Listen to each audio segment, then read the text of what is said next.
Welcome back to Young Minds Academy. आज हम part 2 करेंगे इलास्टिसिटी ऑफ डिमांड। इसके अंदर हम बहुत इंपॉर्टेंट क्वेश्चन पढ़ने वाले जो कि आपका 8 मार्क्स का आ सकता है, and that is types of price elasticity of demand. क्या पढ़ने वाले हम? Types of price elasticity of demand. Now the first and the foremost type is perfectly elastic demand. Sir perfectly elastic demand का मतलब होता है कि थोड़ी सी एकदम छोटा सा चेंज या तो कोई भी चेंज नहीं हो रहा प्राइस में, बट सर ऐसे टाइम पर डिमांड इनफाइनाइटली राइज हो जाता है। फॉर एग्जांपल प्राइस 1 रुपए से 1.5 रुपया हुआ, 1 से 1.5 ना, ये क्या होता है? एकदम स्लाइड चेंज होता है। ये क्या होता है? एकदम स्लाइड चेंज होता है, और इसका या तो फिर जीरो चेंज। फॉर एग्जांपल 1 से 1 पर ये प्राइस 1 रुपया है तो 1 रुपया ही है, या तो स्लाइड चेंज होगा या तो एकदम ये छोटा सा जीरो चेंज होगा, ठीक है। पर सर उसकी वजह से डिमांड अचानक से 10 किलो, 15 किलो, 20 किलो, 25 किलो बहुत इनफाइनाइटली राइज हो रही है। ऐसे टाइम पे बोलेंगे हम उसको perfectly elastic demand. So see, slide और zero change in price equal to infinite change in demand, that is called as perfectly elastic demand. For example 10% fall in price. ना प्राइस कितना? सिर्फ 10% से घटी, but infinite rise in demand. पर sir demand बढ़ती जा रही है 1000%, 2000%, 3000%, और वो रुकने का भी नाम नहीं ले रही है। वो सीधा बढ़ती जा रही है और बढ़ती ही जा रही है। सर इसका फॉर्मूला कैसे होगा? हमेशा याद रखना, इलास्टिसिटी ऑफ डिमांड का फॉर्मूला अभी मैंने बताया था पार्ट 1 के अंदर। क्या होता है सर? हमेशा ऊपर होगा percentage change in quantity demanded और नीचे होगा percentage change in price. Similarly यहाँ पे percentage change in quantity demanded upon percentage change in price. Sir इसका इलास्टिसिटी ऑफ डिमांड हमेशा इंफिनिटी आएगा। क्यों? बिकॉज यहाँ पे जो डिमांड है वो इनफाइनाइटली राइज हुए जा रही है। इसको हम ग्राफिकली कैसे रिप्रेजेंट करेंगे? ध्यान से देखना। हमें बनाना पड़ेगा दो, X axis and Y axis. तो ये आपका बनेगा वाई एक्सिस, ये आपका बनेगा X axis. This will be your x complement, this will be your y complement, and this will be your origin. Now sir ध्यान से देखना, आपको क्या बोल रहा है कि प्राइस स्लाइटली चेंज हुआ या तो जीरो, एकदम हल्का भी चेंज नहीं हुआ, जीरो चेंज हुआ। तो हम क्या करते हैं? प्राइस को यहां पर लेते हैं p, ठीक है। हम क्या कर रहे हैं? प्राइस को यहां पर ले रहे हैं। नाउ सर प्राइस P है, पर इसकी डिमांड क्या है? सर इसकी डिमांड यहां से जा रही है और यहां से बढ़ती जा रही है। ये डिमांड ऐसी डिमांड है सर जो कि रुक ही नहीं रही है और आगे तक बढ़ती जा रही है और अपने को नहीं पता कहां तक जाएगी। तो हम यहां पर क्या कर देते? इंफिनिटी मार्क कर देते। तो sir this is the demand curve, अब अगर यहां पर डिमांड कर्व को देखोगे, तो ये देखो कैसा है। ये डिमांड कर्व एकदम स्ट्रेट लाइन है, एकदम क्या है? स्ट्रेट लाइन, और वो हॉरिजॉन्टल है। हॉरिजॉन्टल का मतलब होता है सोया हुआ। सर ये देखो सोया हुआ डिमांड कर्व है, हॉरिजॉन्टल डिमांड कर्व, जो कि एक्स एक्सिस से क्या हो रहा है? एक्स एक्सिस से वो पैरेलल हो रहा है। तो यहां पे हम क्या लिखेंगे? The demand curve is horizontal line parallel to X axis. और यहां पे elasticity of demand that is ED equal to क्या मिलेगा आपको? इंफिनिटी मिलेगा। अच्छा sir second most important type is perfectly inelastic demand. Sir inelastic ये वर्ड का मतलब आप पहले समझो। इनइलास्टिक का मतलब होता है नेसेसिटी प्रोडक्ट्स। क्या होते हैं? Necessity products. वेयर इलास्टिसिटी का मतलब होता है not so much necessity products, ठीक है। अच्छा sir inelastic demand, perfectly inelastic demand कब होगा?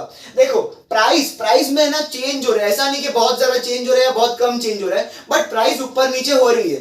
बट प्राइस के ऊपर नीचे होने के वजह से डिमांड भी ऊपर नीचे होनी चाहिए, कॉमन सेंस ये बोलता है। बट यहां पर नहीं हो रहा है। यहां पर प्राइस आप बढ़ा भी दो या घटा भी दो या कांस्टेंट भी रखो, डिमांड उतने का उतना ही है। फॉर एग्जांपल मैं अगर ये मार्कर 5 रुपए का है तो भी मैं एक ही मार्कर खरीदता हूं। अगर ये मार्कर 10 रुपए का है तो भी मैं एक ही मार्कर खरीदता हूं। अगर ये मार्कर 2 रुपए का मिल रहा है तो भी मैं एक ही मार्कर खरीदता हूं। यहां पे क्या हो रहा है सर? प्राइस मैंने ऊपर की नीचे की कांस्टेंट रखी, मेरा डिमांड हमेशा एक ही था। मेरा डिमांड हमेशा क्या था? एक मार्कर। सो यहां पर फॉर एग्जांपल लेते 20% fall in price. For example अगर प्राइस 20% से घट गया, will have no effect on quantity demanded, पर फिर भी डिमांड बढ़ेगी या घटेगी नहीं। अगर यहाँ पे 20% की जगह आप लो 30, 40, 50, 60, 80, 100, 1000 कितना भी ले लो, डिमांड कभी भी वो बढ़ेगा या घटेगा नहीं। इसके लिए सर कभी भी अगर डिमांड पे कोई असर नहीं पड़ेगा तो उसका इलास्टिसिटी ऑफ डिमांड क्या होगा? जीरो। समझ गया? सर इसको कैलकुलेट क्या करेगी? फॉर्मूला आपको पता है, percentage change in quantity demanded upon percentage change in price. मैंने बोला है डिमांड को हमेशा ऊपर, प्राइस को हमेशा नीचे लेना है। अब देखो सर, अगर देखोगे तो सर क्वांटिटी डिमांडेड कितनी है मेरी, 0, मेरी क्वांटिटी डिमांडेड 0 है। और सर प्राइस कितने से फॉल हुआ, 20 से। 0/20 करोगे आंसर क्या आएगा, 0। तो आपको इलास्टिसिटी ऑफ डिमांड कितना मिलेगा, 0 मिलेगा ना। इसको ग्राफिकली अगर मैं रिप्रेजेंट करूं तो कैसा दिखेगा, आप सबसे पहले बनाओ y एंड x एक्सिस, जो कि बहुत इंपॉर्टेंट है। This will be y-axis, this will be x-axis, this will be x complement, this will be y complement, this will be origin. Now मैं क्या करता हूँ, यहाँ पर मुझे क्या बोल रहा है कि प्राइस ऊपर नीचे हो रहा है। सबसे पहले मैं इनिशियल प्राइस लेता हूँ P पर, ये मेरा इनिशियल प्राइस है, सबसे पहला प्राइस। जब मेरा प्राइस P था तो मेरी डिमांड थी Q। क्या थी मेरी डिमांड, Q। ठीक है, मेरी P प्राइस पर मेरी डिमांड में थोड़ा अच्छे से बनाता हूं, इसको Q थी मेरी डिमांड। अच्छा, अब है ना क्या करता हूं, मैं प्राइस को बढ़ा के देखता हूं। मैं प्राइस को बढ़ा देता हूं P1 पर, मैंने प्राइस को बढ़ा दिया P1 पर सर अभी भी मेरी डिमांड कितनी है, मेरी अभी भी डिमांड है Q, मेरी अभी भी डिमांड उतनी की उतनी Q पर है। अब मैं क्या करता हूं, प्राइस को घटा के देखता हूं, तो मैं यहाँ पे P2 पे नीचे की तरफ आ जाता हूं। तो सर अभी भी मेरी डिमांड कितनी है, मेरी डिमांड अभी भी Q ही है। तो देखो प्राइस को बढ़ाया भी, घटाया भी, कांस्टेंट भी रखा, पर मेरी डिमांड क्या हो रही है, चेंज नहीं हो रही है। तो यहाँ पर देखो मेरा जो डिमांड कर्व है वो ऐसा बनेगा, ये मेरा डिमांड कर्व है। सर यहाँ पर जो डिमांड कर्व है वो कैसा है, वर्टिकल लाइन है। वो कैसा है, वर्टिकल लाइन है, जो कि पैरेलल होगा y एक्सिस से। तो कैसे लिखेंगे, तो demand curve is vertical line parallel to y axis, ये याद रखना आप। चलो, the third important type of price elasticity of demand is unitary elastic demand. Sir unitary elastic demand का मतलब सिंपल होता है, जितना परसेंटेज प्राइस बढ़ेगा या घटेगा उतना सेम परसेंटेज डिमांड बढ़ेगा या घटेगा। फॉर एग्जाम्पल, प्राइस आपका 10% से घटा तो डिमांड 10% से ही बढ़ेगा। सर डिमांड को बढ़ा क्यों रहे हो, प्राइस और डिमांड में इनवर्स रिलेशनशिप होता है, एक घटेगा तो दूसरा बढ़ेगा। इसके अंदर हमको क्या ध्यान रखना है कि परसेंटेज चेंज है ना वो सेम रहेगा। फॉर एग्जांपल यहाँ पे मैंने बोला है कि अगर 50% प्राइस घट रहा है, प्राइस अगर कितने से घट रहा है, 50% से मेरा प्राइस घट रहा है, तो सर डिमांड बढ़ेगी वो तो पक्का है, पर सर कितने से बढ़ेगी, 50% से। जो एक्सटेंट है, जो परसेंटेज का एक्सटेंट है वो आपको ध्यान रखना है, बाकी जो उनका रिलेशनशिप है उसको चेंज नहीं करना, इसको याद रखना। सर यहाँ पर अगर मैं फॉर्मूला लगाऊं तो मेरा आंसर कैसे आएगा, फॉर्मूला सेम टू सेम है, जो यहाँ पर लगाया, that is percentage change in quantity demanded upon percentage change in price. यहां पर देखोगे तो सर डिमांड 50% से बढ़ी और प्राइस 50% से घटा, 50/50 कैंसिल करोगे तो आपका आंसर आएगा 1। तो आपका इलास्टिसिटी ऑफ डिमांड कितना है, यहां पर इलास्टिसिटी ऑफ डिमांड है आपका 1। इसी को अगर ग्राफिकली बताऊं तो कैसे बनेगा, देखो सबसे पहले वही अपना तामझाम, x axis and y axis. तो ये बना मेरा y एक्सिस, ये मेरा x axis, x complement y complement, this will be origin. अब देखो आपको क्या बोला है, सर प्राइस है ना, प्राइस फॉल हो रही है, प्राइस क्या हो रही है, फॉल। तो फॉर एग्जांपल मैं इनिशियल प्राइस लेता हूं P, मैं क्या करता हूं, प्राइस लेता हूं P। सर जब मेरी प्राइस P थी तो मेरी डिमांड थी Q, तो इन दोनों को मैं ज्वाइन करूंगा। जब मेरी प्राइस P थी तब मेरी डिमांड थी Q। अब आगे मेरे को क्या बोल रहा है, सर प्राइस गिर रही है तो मैं नीचे की तरफ जाऊंगा। अब मेरा सेकंड प्राइस होगा P1, मेरी प्राइस क्या हो गई, गिर गई। सर जब प्राइस गिरी तो मेरी डिमांड क्या होगी, बढ़ेगी। तो मैंने Q से अब मैं आ गया Q1 पर, मेरी डिमांड क्या हो गई, बढ़ गई। ठीक है सर, जब मेरी डिमांड बढ़ गई तो देखो प्राइस घटा कितने से, 50% से घटा, तो मेरा डिमांड है वो 50% से बढ़ा। मैंने जैसे एग्जांपल में लिया 50% से प्राइस घटा तो डिमांड 50% से बढ़ गया। तो यहां पर मेरा जो डिमांड कर्व होगा वो कैसा होगा, ये मेरा डिमांड कर्व है। सर मेरा जो डिमांड कर्व होगा it will be a rectangular hyperbola. Sir ये आप रेक्टेंगुलर, हाइपरबोला क्या होता है मैथ्स में आप पढ़ोगे, तो ये जो कर्व होता है इस कर्व को बोलेंगे rectangular hyperbola. Next fourth type अगर आपको बोलूं तो वो है relatively elastic demand. What does this mean, sir relatively elastic demand का मतलब होता है कि अगर छोटा मोटा चेंज हुआ प्राइस के अंदर, मतलब प्राइस थोड़े से या घटेगा या बढ़ेगा, उसके वजह से it leads to great change, क्या, ग्रेट चेंज इन डिमांड। तो small change in price equal to great change in demand, that means relatively elastic demand. Sir यहाँ पे होता क्या है, देखो 50%, अगर 50% फॉल इन प्राइस हुआ तो 100% राइज इन डिमांड होगा। तो देखो प्राइस क्या हो रहा है, थोड़े से घट रहा है पर डिमांड उसका डबल। अगर मैं यहां पे करना है तो सिंपल याद रखने का, क्या करो, डबल करो, क्या करो, डबल करो। ठीक है, सो यहां पर आपका देखो प्राइस अगर घटा 50% से तो आपका डिमांड बढ़ेगा उतना तो फिक्स है क्योंकि इनवर्स रिलेशन। पर सर कितने से 50 का डबल होता है 100। अच्छा अगर मैं यहां पर बोलता 25% से प्राइस घटा तो सर डिमांड कितने से बढ़ता, डिमांड 50% से बढ़ता।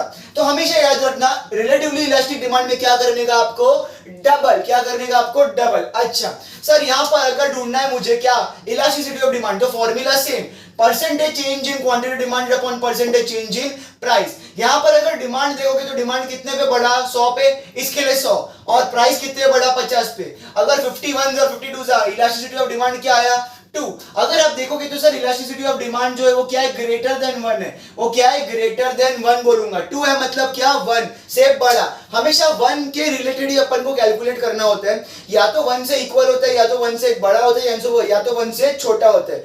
ये 2, 3 वो सब लिखने की जरूरत नहीं होती है, सीधा लिखने का इलास्टिसिटी ऑफ डिमांड क्या है, ग्रेटर देन 1। इसको ग्राफिकली कैसे रिप्रेजेंट करेंगे, यहां पे देखो क्या हो रहा है, प्राइस फॉल हो रही है, तो मैं क्या करूंगा, इनिशियल प्राइस लूंगा P पर। जब मेरी प्राइस थी P तो मेरी डिमांड थी Q, इन दोनों को मैं ज्वाइन करूंगा।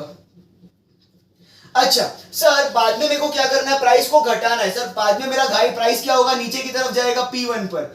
सर जब प्राइस घट रहा है तो मेरी डिमांड ऑफ कोर्स बढ़ेगी, डिमांड आ गया मेरा Q1 पर। इन दोनों को जब मैं ज्वाइन करूंगा तो मुझे मिलेगा ऐसा, इस तरह का कर्व मिलेगा। अब यहाँ पे देखो मैं क्या करूंगा, सर मेरा जो प्राइस है वो कितने पे घट रहा है, 50% से घट रहा है, पर डिमांड है वो मेरी कितने से बढ़ रही है, 100% से बढ़ रही है। तो देखो इनवर्स रिलेशन जरूर है पर क्या है, डबल। क्या किया है मैंने, डबल। अब यहाँ पे जो मुझे कर्व मिलेगा ये मेरा डिमांड कर्व होगा, ये यहां से पूरा ज्वाइन होना चाहिए आपका एंड टू एंड। ये आपका डिमांड कर्व होगा जो कि डाउनवर्ड स्लोपिंग होगा, और this will B flatter slope. तो यहाँ पे क्या लिखना है आपको, the demand curve has a flatter slope. और आपका जो इलास्टिसिटी ऑफ डिमांड है वो क्या होगा, ग्रेटर देन 1, क्योंकि वो 2 आया था ना आंसर, वो होता है ग्रेटर देन 1। चलो last and the most important, relatively inelastic demand. Sir relatively inelastic demand total इसका उल्टा होता है। क्या होता है इसका उल्टा, यहां पे क्या हुआ था sir, small change in price, यहां पे होगा ग्रेट चेंज इन प्राइस। यहां पे था ग्रेट चेंज इन डिमांड, यहां पे आएगा स्मॉल चेंज इन डिमांड, पूरा उल्टा। अच्छा से मतलब क्या होता है सर, अगर यहां पे आप कितना भी प्राइस को बढ़ा चढ़ा के घटा दो, या तो बहुत ज्यादा बढ़ा दो या तो बहुत ज्यादा घटा दो, ग्रेट चेंज होना चाहिए, पर उसकी वजह से सर डिमांड में इतना कोई अच्छा चेंज नहीं होगा। डिमांड में छोटा मोटा चेंज होएगा, स्मॉल चेंज होएगा। तो प्राइस आप कितनी भी बढ़ा दो या कितनी भी घटा दो, डिमांड जब उतनी ज्यादा बढ़ती या घटती नहीं है, छोटी मोटी घटेगी या छोटी मोटी बढ़ेगी, that will be relatively inelastic demand. अच्छा सर जैसे अपन यहां पर डबल करते थे, 50 का 100, 25 का 50, 10 का 20, यहां पे करने का हाफ। क्या करने का आपको यहां पर, हाफ। फॉर एग्जाम्पल यहां पर प्राइस घट रही है और ऑफ कोर्स डिमांड बढ़ेगी क्योंकि इनवर्स रिलेशनशिप है। अब एक्सटेंट रिस्पॉन्सिवनेस अगर देखने का है, तो अगर मैं बोलूं कि प्राइस अगर आपका 20% से घट रहा है तो आपका डिमांड कितने से बढ़ेगा, उसका हाफ। हाफ मतलब सिर्फ 10% से बढ़ेगा। अगर मैं बोलूं आपका प्राइस 10% से घट रहा है तो आपका डिमांड कितने से बढ़ेगा, ओनली 5% से बढ़ेगा। तो आपने क्या किया, सीधा हाफ कर दिया। सर इसका इलास्टिसिटी ऑफ डिमांड कैसे निकालना है, percentage change in quantity demanded, same formula upon percentage change in price. देखो यहां पर मैंने एग्जांपल लिया, 50% fall in price leads to 25% rise in demand. अब देखो यहां पर भी हाफ हुआ है, 50% प्राइस गिरा तो उससे मेरा डिमांड कितना बढ़ा, सिर्फ 25%, सिर्फ 25%, मतलब सीधा आधा।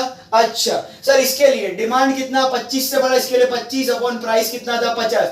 अगर आप आंसर निकालोगे तो आएगा 0.5। नाउ 0.5 अपन नहीं लिखने का, क्या लिखने का, 1 से कंपेयर करने का। ये 1 से छोटा है, बड़ा या इक्वल है, सर ये 1 से लेस है, तो इसका इलास्टिसिटी ऑफ डिमांड क्या होगा, लेस देन 1। अगर मैं इसको यहां पर ग्राफिकल रिप्रेजेंटेशन करूं तो कैसा होगा, मेरी प्राइस यहां पर भी घट रही है तो मैं इनिशियल प्राइस लेता हूं P, इनिशियल डिमांड लेता हूं Q, सेम पहले के दोनों के जैसा ही है, इन दोनों को जोड़ दो। सर मेरी प्राइस घट रही है तो मैं प्राइस को अब P1 लेता हूं, प्राइस घटाकर नीचे आ गए, P1 पर आ गए, तो मेरी डिमांड क्या होगी, डिमांड बढ़ेगी Q1 पर। इन दोनों को मैं जोड़ूंगा अभी।